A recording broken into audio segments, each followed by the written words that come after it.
It's an Aardman production. Classically British, collecting celebs, and for some reason disappointing me when I first watched it as a child. But I finally rewatched it a good 17 years later, and man, I really enjoyed it much more the second time around. It was the last of the DreamWorks collaboration deal, but gave us a unique hybrid of both the stop-motion Aardman design process alongside actual CG animation. Though it does look basic. It's a bit of a whiplash, but look at Roddy's human home. Yikes! I would say it's a surprise I didn't notice at age 10, but I don't think I even realized it was CGI at all back then. So, the scene that changed flushed away, huh? My first thought was the moment Roddy shattered the ruby. It was the only one I could remember from my first actual viewing. But no, sometimes in this series, I just want to talk about the scene that's the most interesting. Does some cool stuff. It doesn't all need to be the depressing second act. So today, we're highlighting a scene full of gags with the interception of LeFrog. Giving you some context, Roddy is a prim and proper pet rat who's forcibly flushed away down to the sewers one day and desperately wishes to rise back to his home. On the trip, meeting Rita here and tangling with our villain, the Toad, who's been chasing after Rita's ruby that Roddy just went ahead and smashed since he recognized it was fake anyway. And now, on their travels actually making progress home despite all the hijinks, the Toad has instructed his French cousin to retrieve the item. Now the master cable as that got stolen too. And Rita and Roddy have just made up after a brief row. Wakey, wakey. Thank you, Dr. Blowhard, for that one. Gotta love how they just have a full-on klaxon taped to the boat. And more than that, there's a fish girl, can of beans, a Weetabix box, and a giant tire. A real junk punk aesthetic that this world has, from piecing together all of the scraps that comes down to this underworld. Only the best for the jammy dodger. And of course, a great gag to wake up any children that got a little too invested in the sleeping scene before this. The gang are finally making progress, and their goals nearly accomplished. We're getting close to Kensington. The poshest of the posh and the locale of Roddy's home base, if not for a certain appearance. The reveal of the hench frogs. The French frogs. With an introductory motif that sounds a little like I'm walking the outskirts of Fallout 4, making their appearance in quite the cartoony fashion, somehow stuck to the actual frame of the shot. It's creative. It's quirky. We love it. And of course, a joke on non-diegetic soundtracks. For keeping your eyes glued to the cinema screen, these 5 seconds alone are a masterclass of it. Followed by how this is going to affect the duo directly. Thank you. You're welcome. With another classic frame gag of an unknown hand assisting, much to everyone's surprise. Again, revisiting a mid-2000s movie, this feels like kind of the tropes that's been long forgotten to time. I don't remember these happening as much in animated movies anymore. But now that their cover has been pretty intentionally blown, it's time for introductions. Bonjour. Bonjour. Bonjour. Bonjour. Bonjour. Bonjour. And that's not just hellos, that's on beat too. Just another extra flair of cartoony humor that this film wants to cram into this scene. And it's certainly not gonna stop there. Who invited you on board? Hop it! Hop it! Starting off with just some simple punny wordplay, because they're frogs, but what we're really going to dive into soon is French stereotyping jokes. Aardman is all about British idioms, whether that be the variety of accents across the British Isles, poking fun at Americans from this side of the ocean. These Brits don't know the first thing about football. As will become especially clear, teasing our neighbouring countries and having them tease us back. It's fine if they're anthropomorphized into animals and also harmless, light-hearted jokes. Every country does it to varyingly different groups of people. Whatever the justification. The English little girlie. She's so aggressive. LeFrog. Here he is, our real central character of the scene, the cousin of our main antagonist, the Toad. This is LeFrog, aptly named for his defining feature, an excuse to make fun of the French, as well as mirror back at us Brits too. I like a woman with a little fire. That one might be a little dated, but it is the start of immediately humorizing our new antagonist. The movie's been doing this with every hostile figure, as it makes the whole plot seem more enjoyable and less intimidating for the little kids like me a young 17 years ago. If you haven't seen the full movie, you might have at least heard this line. Keep your legs straight when you hit the water. I kept my legs straight, Spike. Anyway, LeFrog has instantly made a fool of himself, from rejection and his stupid doofy fate. Time to cram in a reference to croissants, of course. You're going to pay for that, my little chocolate croissant. He's a cartoon character. He's more French than even French people, since we're in cartoon logic. Whilst also, we're still looking down at him, so it's not a dominating stance he has over the scene. What a goofball. Add him to the collection. But first, a word from our sponsor. Oh wow, this movie is more ahead of its time than it realized. Don't worry, I haven't got a sponsor lined up this time. And if I have, well then I guess you've already seen this bit. Sorry about that. Marcel? Naturally, one of our French frogs is a mime, and his name is Marcel, a reference to Marcel Marceau, probably, a French actor and mime artist. His Blip the Clown character even has this little hat attachment that's mimicked here. So what's Marcel's whole bit? Well, performative art, of course. What, you thought it was gonna be mime the whole time? That'd be awful for attention time. No, of course, the old flip phone attached to his chest is to come into action for the Toad's reappearance. None of this is needed, but it's a fun comedic flair to add to an otherwise kind of expository scene. And another French gag snuck in there, the phone's ringtone is a chiptune French anthem theme. I should have known. Well done, Le Frog. Funnily enough, it looks like that French henchman in the back teleported to between them between takes so he can eye up the two of them from within. Strange. But nonetheless, we've made it now to the central gag of this scene. Marcel's contributions to the Toad's monologuing. I salute you, sir. Now then, Rita, hand it over. Several things going on here. For a start, the Toad. 2 is not being empowered by the cinematography. He's just another talking dude, neutral to the camera. In fact, from Marcel, the Toad becomes the comedic fool as his gestures are overpresented, immediately belittling him for more entertainment factor. And that little is another French stereotype snuck in there from Le Frog. And finally, we've got the pronoun game, not clarifying what is wanted to allow for more conflict. Hand what over?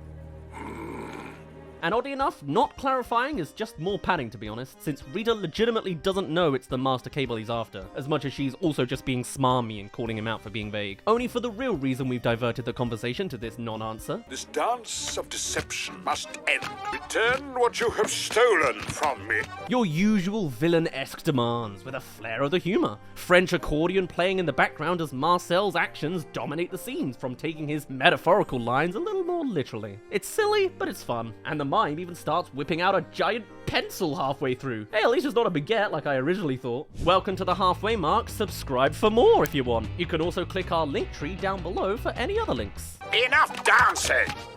I don't have it anymore. It was a fake anyway. And so the chat continues. What is otherwise boring and already known information is now more investing to keep your eyes on, as not only does the Toad actually acknowledge his doofy demeanor thanks to Marcel, but the camera now starts to break the illusion as we see behind Marcel as he replaces his hat whilst clearly still being blinded by the back of the flip phone. What? Oh, the ruby! Oh!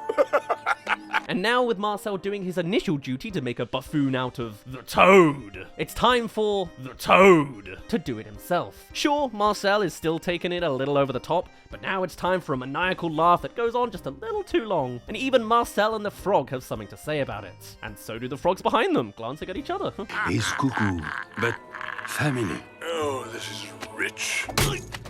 And that wasn't the Toad doing. That's all Marcel. He's so good of an actor, I almost forgot. Anyway, in keeping things light, what was a minor antagonist now leans against Rita like a companion, always switching sides since the stakes of everything aren't all that high. And some of us always love an excuse to turn on each other. The ruby was a pretty thing, but nothing when compared to the Master Cable. There's your plot progression, eventually told in dialogue, yet also drawn out in an almost Shakespearean fashion through the Toad's affinity for dramatic monologuing. Now's also probably a good time to mention that the Toad is voiced by Ian McKellen, and he's killing it as usual. That's a man who loves the acts he's given, and is happy to dive fully into it. Though this film has dragged things out so much, I skipped over one more delay it took to reach this point, with Marcel pinching a French frog midway through.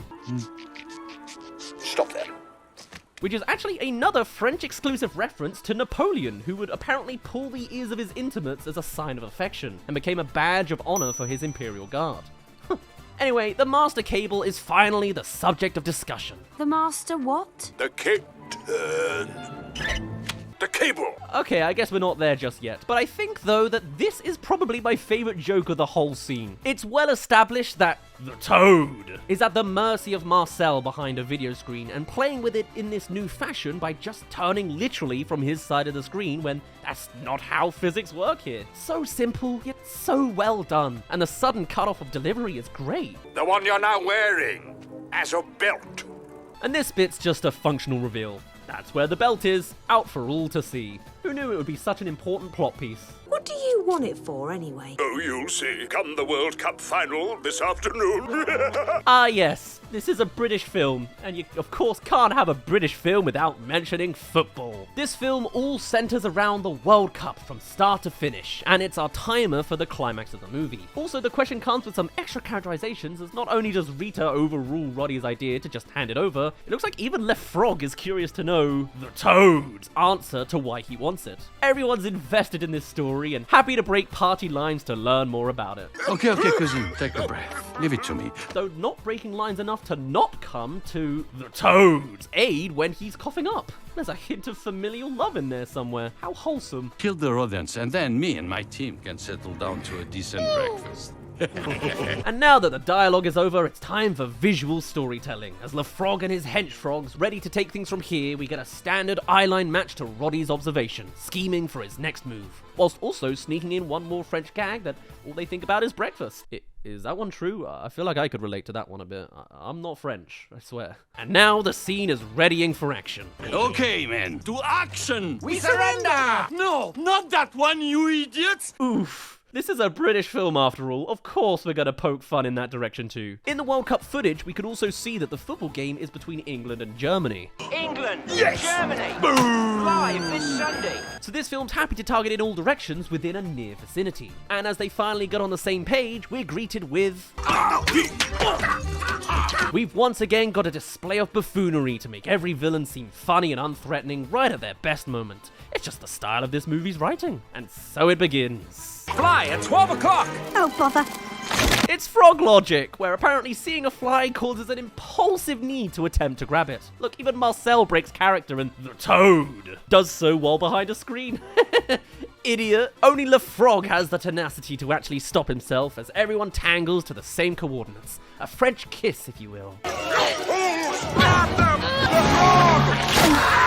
And in one fell swoop, everyone but Le Frog is disarmed and strung away. It's time for a 2-on-1. Even odds, if not 4. Roddy! The rapids!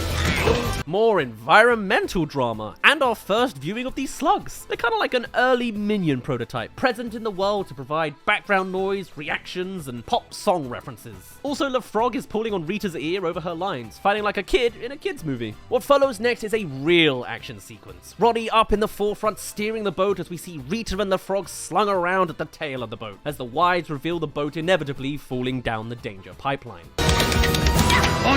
And with us distracted on the bigger picture, this comes as a swift surprise, and another Frenchly reference in the dialogue. We're going over! And that weak slapping gag returns, unexpected in a new way and always subverting expectations. Meanwhile, the camera juggles the bigger crisis by showing Rita's view for the camera to leap from and pull ahead for full attention on the water full ahead. Thank you, slugs. Always bringing in a little comic relief to the more tenser situations. I'm not sure if I want to say I miss this trope of marketable characters, but it certainly is a little endearing to look back on. Or maybe it's nostalgia blindness, and this can totally apply to Minions too. Now showcasing the full scale with a simple camera motion from boat to looking directly down the drop. Seems unpleasant. Even Le Frog reacts to it. Whoa, a character design gag. This fight is playing dirty with rules I didn't even think would apply, but I guess we all at some point noticed Le Frog wearing a giant zipper.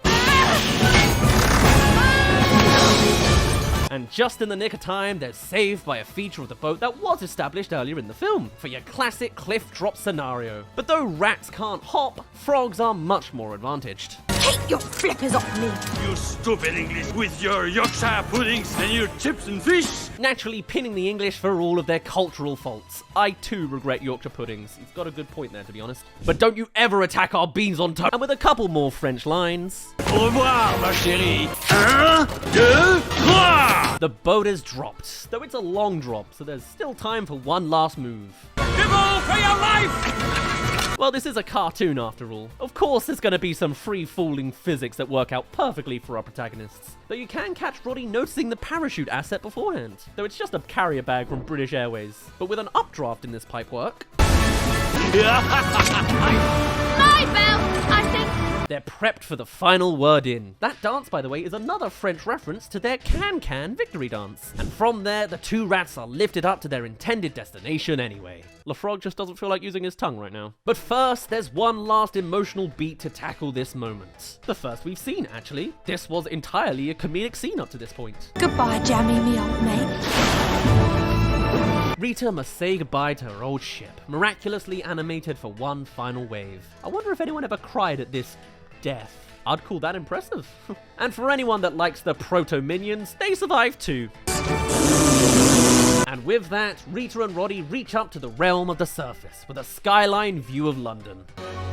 We're over Kensington! Their prior dangers escaped from officially, and now ready for the next adventure of finally getting Roddy back home. And that was the scene that changed Flushed Away, or at the very least, it is a slightly new spin of the usual type of scene we cover on this series. A wholly comedic one, stuffed full with all sorts of gags in the visual, dialogue, and thematically continental. A masterclass in entertainment for writing for kids if your target was anyone but me. I don't know why I didn't like this movie the first time. Guess I never liked the idea of minions even back then. But I'm the minority around my peers who love the idea of this movie. Just a shame box office wise the results agreed with me. And any future collaborations between Aardman and DreamWorks stopped here. But coming back to it 17 years later, it was a fun romp. Incredibly cartoony and unrealistic. England would never make it to the finals of the World Cup. It is literally never coming home. At least the movie stopped at halftime. Not even in fiction do they win. For now, my name's been Daz, you didn't really care, and I'll see you in a bit. How many times did I say the toad this video?